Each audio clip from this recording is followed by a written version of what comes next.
Hello stalkers and welcome to my YouTube channel. My name is Darren Costumes and we are here in my workshop. Welcome to my small chaos, and as you may have seen, I'm wearing gloves, which means we are going to get dirty today. We'll focus on the thing I love most about costume making. It is weathering. We will take our stalker costumes or different costumes and bring them on another level of authenticity by getting them dirty and abused. I've prepared some things on the table that we are going to use to take our stalker costumes on an entire different level. As you may have noticed, I have already taken some pictures of my new costume, meaning I have weathered it. Well, sadly my SD card died on me and I had to redo the entire process, meaning I had to get a new one. A new SD card and a new costume. So we are going to take this costume and turn it into something more authentic looking, because as you may have seen it's quite clean, it's pristine, it's in beautiful condition. This is not how a costume looks like when it's from the zone. So we're going to take the stalker costume I got for someone else and weather it just the way we did with our first costume. I will take you across every step of weathering, give you examples on how to use the tools that we have prepared, and the best thing is, the entire process cost us less than 15 euros. Weathering your costume is not expensive. You don't even have to buy stuff from the store to weather your costume. You could also use stuff that's in the nature. You could use mud, you could use dirt, you could use coal. There's no limits in your creativity. So be brave. Make experiments. Don't fear making little mistakes. Most of the mistakes can be fixed. Not all of them, but most. So don't fear making mistakes. Don't fear trying new things. Only by trying new things you'll be able to make progress yourself. But to give you a very basic of understanding how weathering works, I will take you along the way from this stalker costume. So let's get started and check out the stuff that we have prepared right here. So as you see, we have everything that we need for our weathering on this table right here. It is not much, as I promised. So let's take a look what we are going to do. Weathering is a process, and at least for me it can be divided into three phases. The first phase being the destruction of a costume. Destruction is good because in everyday use in a zone, our costumes, our suits, our gear will be damaged. It will not only get dirty, but it will also suffer damage. So damaging is something we definitely want to do. But we don't want to overdo it, because we are in Stalker and not, for example, in Mad Max, where the rate of destruction is way higher than we have in Stalker. So now we are going to take a look on how we can actually cause destruction, but control destruction. Control destruction can be caused by, well, using tools. For example, sandpaper. Sandpaper is quite good to roughen edges and to give surfaces a more used and toned down look. Our stalker suit can suffer two different kinds of destruction: ripping and abrasion. Ripping is straight up the damaging and perforating of the suit by tearing it, while abrasion is simply making a surface more rough. Both our techniques are good for us because they can help us to simulate and visualize what our suits would have suffered in the zone. So, what are the tools that we will need for that? Well, the first basic tool we are going to use is sandpaper. We need a rather high-grade sandpaper, meaning it has to be rough and sturdy, stuff you would use for wood. That's probably the best sandpaper you can use. And we're going to use this to cause abrasion on the edges and on the flat surfaces of the suit.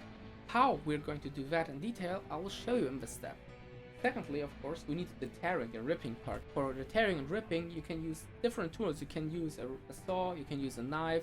It needs to have some sharp edges and corners. Or you can use a handy tool that Nuclear Snail Productions introduced to me. It's called the Ripper. This is basically nothing but a holder and saw blades that are used to cut holes into wood. If you want to know how to make this tool, I'll link the video to Nuclear Snail's channel down below, so check it out. But there are of course different ways how to get nice tearing and ripping and holes into your costume. For example, you can use stuff you find in nature, like rocks. For example, you can take the fabric, put it over a cobblestone or a rock, and take another rock or stone or something hard and uneven and rub across it. And you will see that between those two edges or several edges of the stone, the material will suffer damage. If you're rather unfamiliar with weathering, I highly recommend trying this technique with old clothes first. In general, if you want to experiment, don't experiment on your best pieces, but take some old broken clothing you don't need, or some old fabric, kitchen towels, anything you want to throw out anyway, and experiment on that. And don't be afraid to experiment, because this is the only way you can develop your own style of weathering. So let's start with weathering and the destruction of our stalker costume. So before we actually start putting damage onto the costume, we have to think about what are the areas that our costume would suffer abrasion and tearing or ripping. Well, if we think about how a stalker lives and moves in the zone, you will see that it's kind of like with most of working clothes. We will have abrasion on the elbows, and the knees, and of course on the torso. Of course, our stalker will crawl debris, dirt, mud, through nature, and all those actions that he does will leave traces on his costume. So basically the costume of a stalker tells the story of the places he has been to. So we're going to put some abrasion on our knee pads, elbow and shoulder pads, and on the flat surfaces on the torso and on the legs. Of course, we also will have tearing and ripping on our suit. For example, if our stalker gets attacked by a wild animal, or if he runs through the vegetation and gets stuck in blackberries, which will of course damage the suit. They will not completely tear it apart, but they will leave small punctual holes in it, and those small punctual holes is what we want. We don't want to go on full Mad Max with our suit, but we want to keep it a more stalkerish level. We have to keep in mind that our stalker's life insurance is his gun and his gear. Those are the only two things that will keep him alive in the zone, in a very hostile environment, so he will maybe allow it to look abused and used and dirty, but he will never allow his gear to be completely trashed. Now that we have actually thought about where to put on some damage in our suit, we will take the tools that we have, the Ripper and the sandpaper, and simulate what our stalker has survived in the zone.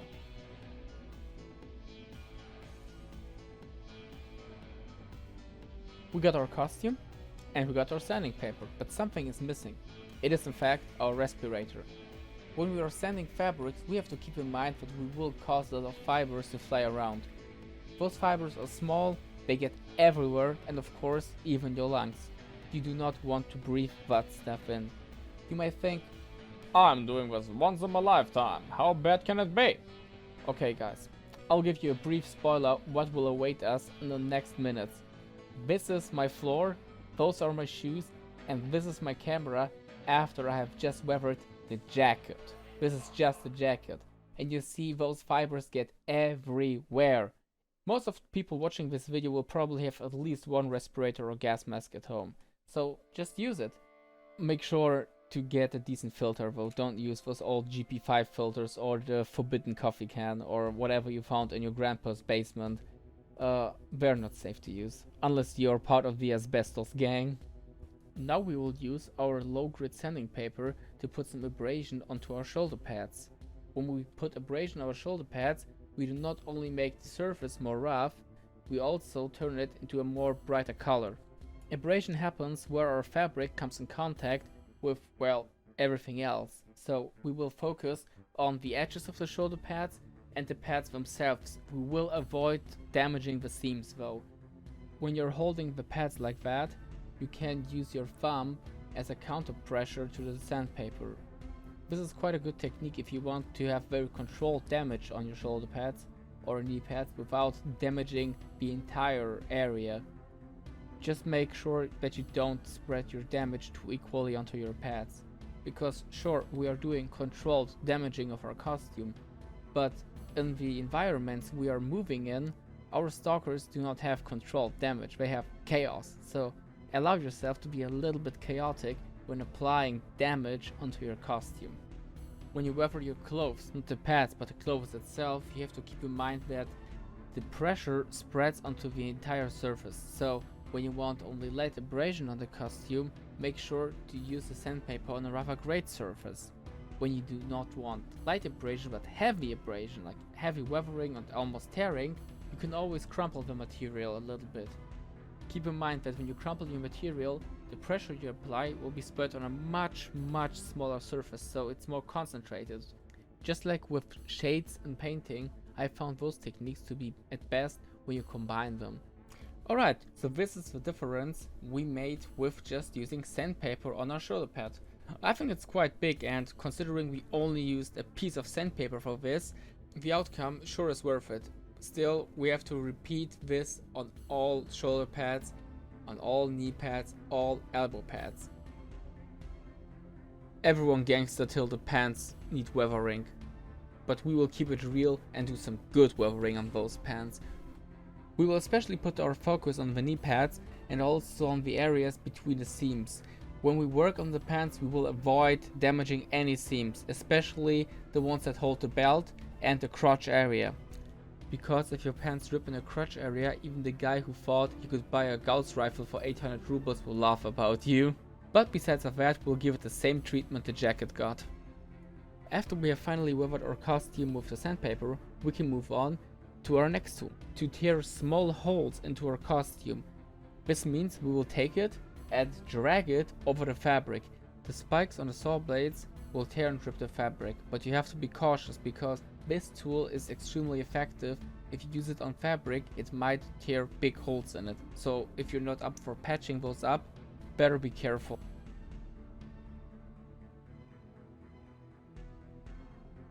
Just like we did with the sandpaper, we will randomize the usage on our costume, meaning some areas will have heavier distress, others less distress. The randomness will allow you to get a more realistic weathering pattern on your costume. Now, after we have weathered our jacket and our pants, we can finally move to the last piece of equipment our stalker will wear. The armor.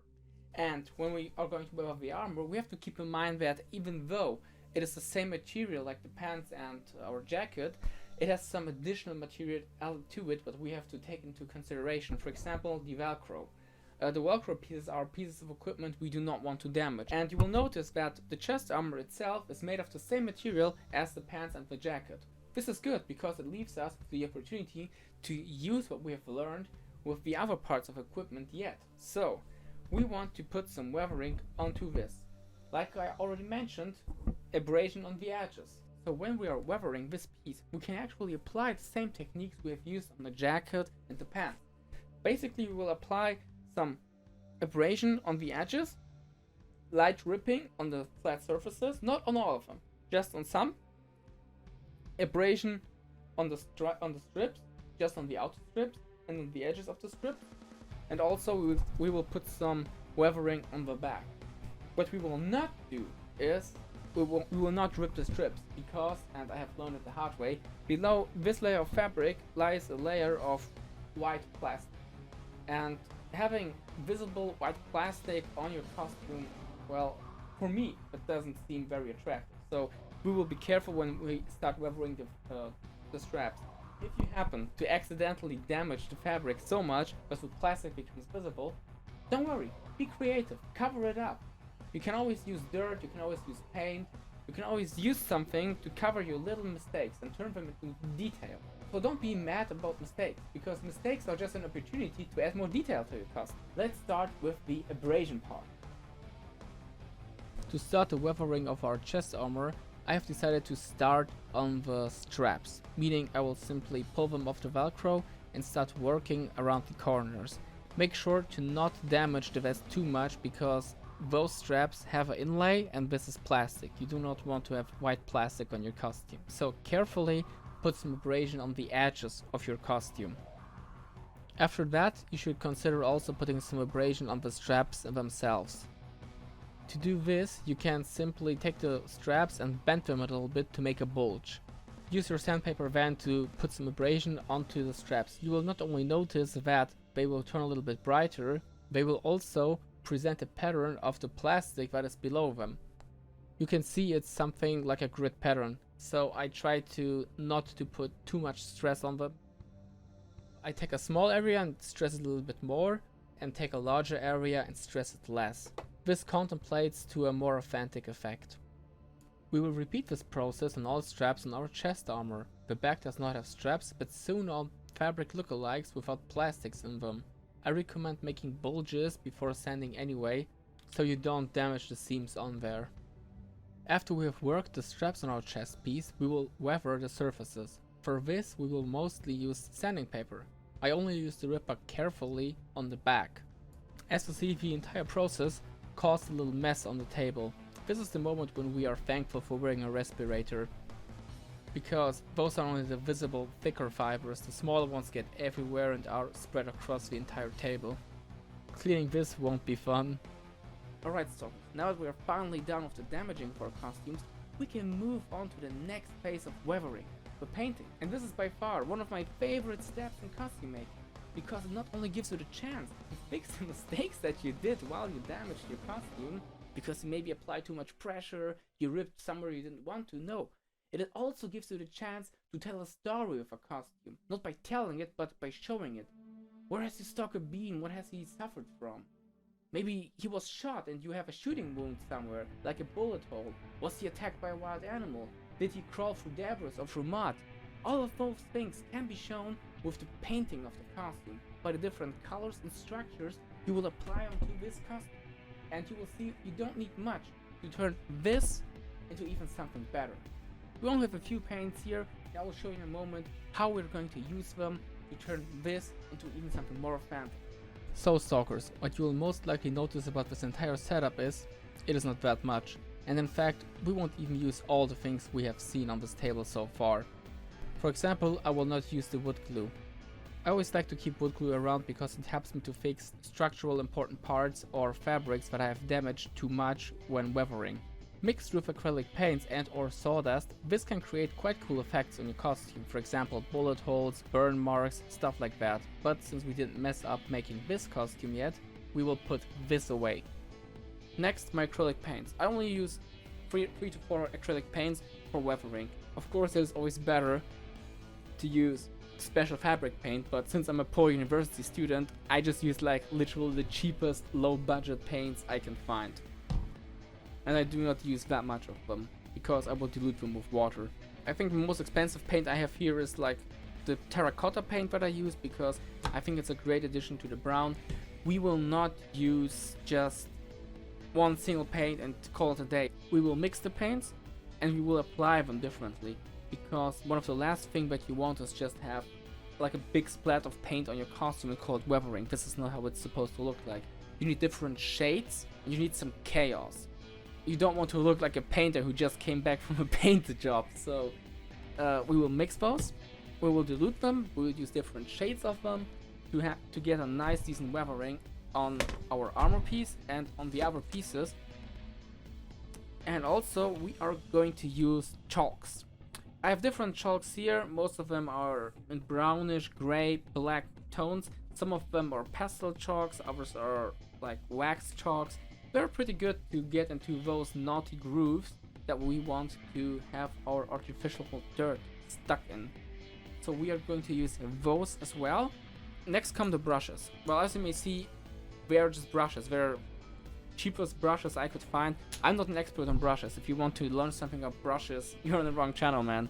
I use always those short hair brushes because I like to dry brush my 3D printed weapon props. So I also use those for the painting and spreading dirt onto my costumes. Next, of course, a sponge. Well, it is just a regular kitchen sponge. If you make it wet, it takes water with it. You can use it perfectly to spread acrylic paint onto your costume. You can also put paint on it and carefully scratch with the edge over the surface of a costume to simulate like scratches and stuff like that. So this is also a handy tool. And the most important tool in this entire setup is probably my old towel. This is just a cheap IKEA kitchen towel. I use it all the time. You see, it looks like hell. It's in an awful condition, but I love it. I use it to spread the chalks and to spread the acrylic paint onto the costume. Just like I use this part of an old jogging pants that I do not use anymore. If you have old clothes, don't throw them away. You can always use them for weathering, or if you work on your car, on your bike. Okay, so now that we have seen what we are going to use for this costume, let's get into the weathering process with the different paints. The procedure on the chest armor is basically not that far off from what we have done before. We will use our chalk and apply it below the Velcro. And also we are going to do that on the edges of the sewn-on straps on the back of the chest piece. After we have applied them, we spread them with our dirty towel. It can be helpful to raise the edge of the Velcro to really get below that corner. Don't worry if it looks too thick in the beginning, we are going to spread it anyway.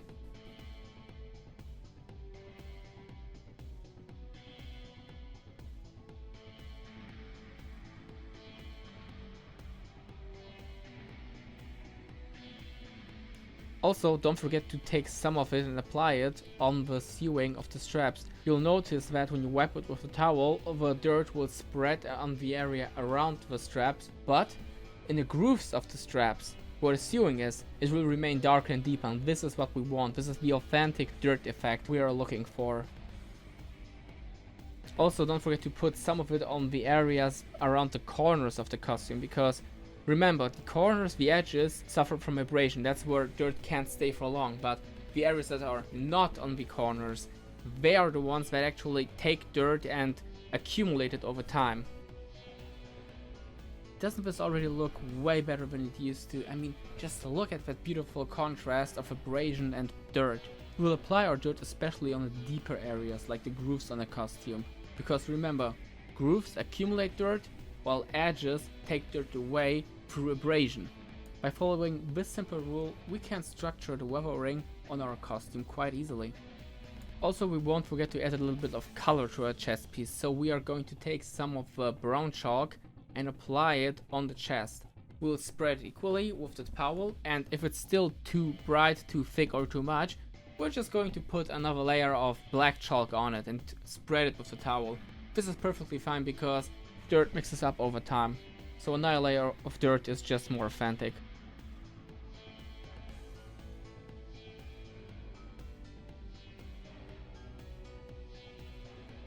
We'll also put some dirt on the lower side of the shoulder straps and also on the collar of our chest armor and give it a nice smear down effect. After that, we are going to take our acrylic paints. While we work with those paints, we have to keep in mind that we will not apply just straight up black on our costume. Black is a rather rare color in the nature, in the environment. Sure, if you crawl through a burnt down house, you will crawl through coal and you will have black on your clothes. But in this case, we are going to mix some colors to get a more dark brownish. So I decided to go with cheap brown, cheap black and some white. We'll mix those up on our palette, which is just basically an old piece of cardboard, and after that we will dilute it with some water. This is important because we want to spray it on our costume.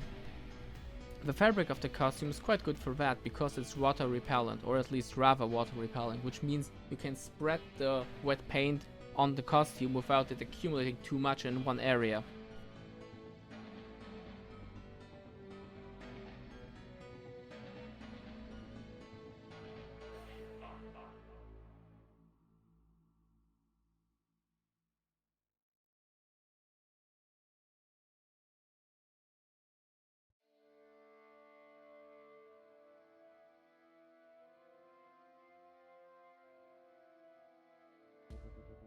While the sponge is a perfect tool to apply paint on bigger surfaces and spread it, we also can use a brush.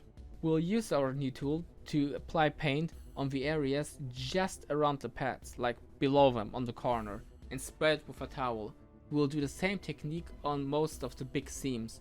Just take your paint, apply it on the seams and then spread it with the towel. You will see it will just spread perfectly and leave a nice dirt groove effect on it.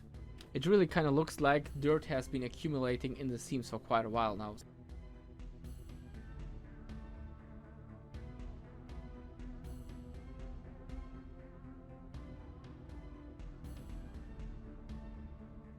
This is the effect we get when we apply diluted paint on our seams and grooves and wipe it with a towel. It kinda reminds me of water stains on a costume, which is good, but don't worry, we'll get some more authentic water stains that really look like water drops later in this video. Since I'm not satisfied with how the pads look, I will also take some paint and apply it on the pads and later spray it with the towel. This is a great technique to not only use different kinds of materials on your costume, but also see how the different structures, like physical structures of the materials you use, behave. The chalks, for example, are more comparable to dust. They really venture into your fabric, into your costume. The paints, on the other hand, since the costume is water repellent, stay on the surface. But I really like the contrast of those two effects. We will see that later in the video how it turns out. We'll have to repeat the application of paint on seams, also on the arms of our costume. While we do that, we have to keep in mind that we do not want to ruin our zippers with paint or dust or rust or anything else. So we will carefully apply the paint on the edges of the zipper.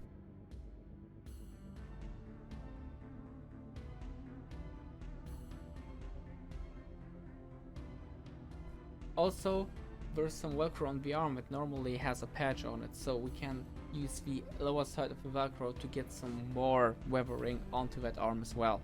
At that point we can already say that our costume looks way better and way more authentic than it used to be. The jacket itself has a quite nice patina and the weathering is really authentic. And just remember that this entire process was not expensive. We just got this by using a few chalks, a sponge, a few paints, sanding paper and the ripper. And of course some of those things can be simply replaced by stuff you can find outside. So that now we can finally go to the last step, which is also kind of the most simple one, the detailing of the costume. Wow, what a mess, but we did it. We finally painted our suit and gave it the most important part of the entire weathering process. Now it does not only look damaged, but also dirty. Dust and detail. This is the last part of our tutorial, because even though we can apply dirt onto our costume, we can hardly fake dust with paint. At least I don't know how to do it. But I know a technique that will give you an authentic dust look on your costume without using real dust. Now that our suit doesn't only look damaged but also dirty, we can move into the next phase, the dusting and detailing of our costume. Well, dust and detail may sound like something quite big, but it is not. It's just adding the final touch of dirt on our costume. There are several ways to get dust on your costume. When we want to apply a dust effect on our costume, we should be aware of that. Even though we technically could use real dust for it, we probably shouldn't, because we never know what this dust may be made of. For example, dust from a factory could be containing asbestos. What I would recommend though is using healing earth or earth powder.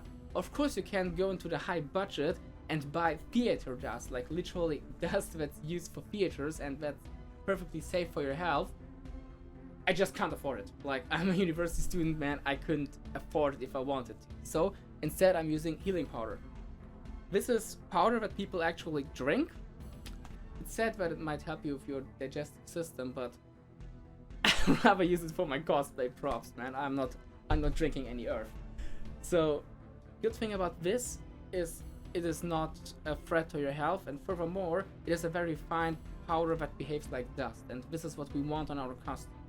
So we will use this in combination with clear coating, and by that we can apply several layers and shades of dust on our costume. Alright guys, despite being out in the wild here, we should wear our respirators because we will work with spray paint, and spray paint, especially in combination with the dust, is nothing we want to breathe in. On my first attempt I will try to get a rather muddy effect than a dusty effect. For this I will sprinkle the healing earth over the chest piece, spray the free coat over it. Realizing I used a little bit too much on the chest piece, I decided to use the old wall here to scrape off some of the dust. We will repeat the same procedure on the back of the chest piece as well. Get rid of any excess dust by slapping your costume against the wall, a tree, or simply knocking dust off with your hands. You sure want to do this outside, not inside your house.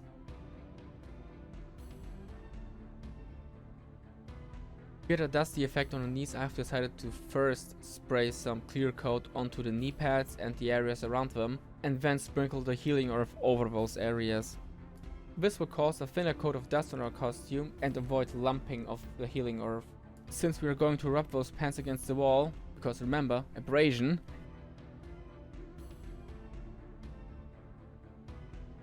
we are going to sandwich them and make sure lots of the dirt stays on them.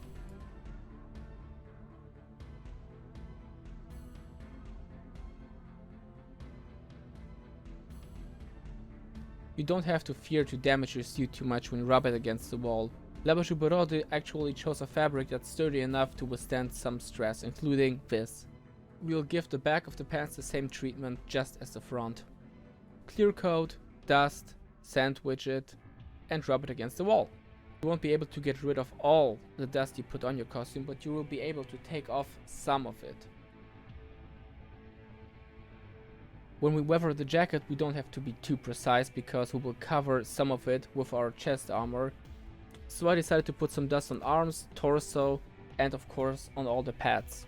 Furthermore, I added just a little bit on the hood, because the hood is one of the areas that is less likely to come in contact with the ground and dirt. For this step I've also added some patches and sprayed them with clear coat. We'll weather the patches as well because clean patches on a dirty suit don't look too authentic.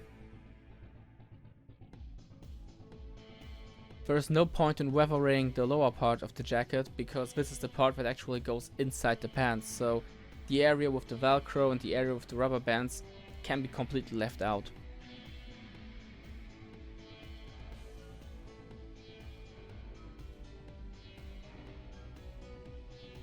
While working on this yard, I've noticed some wet mossy rocks. This is a great opportunity to use your surroundings to weather your costume.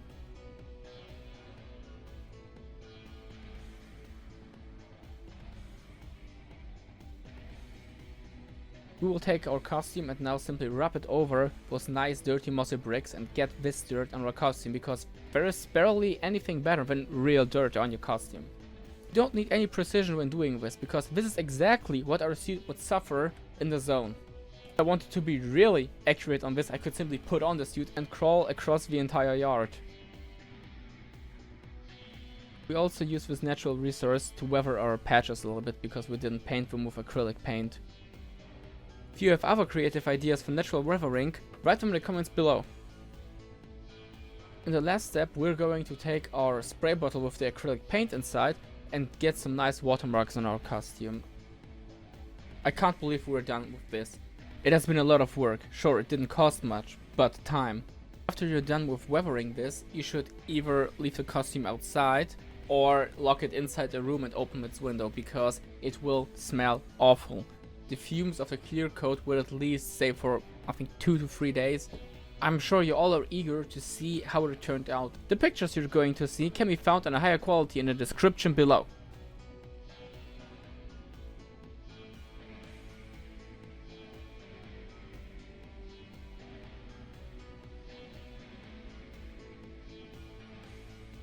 If you enjoyed this video, make sure to check out my other content in the description below. I'm so thankful for your support, and together we can bring the atmosphere of S.T.A.L.K.E.R to real life. So if there's any S.T.A.L.K.E.R or costume related topic you want me to make a video about, let me know in the comments below. Until then, good hunting, stalkers.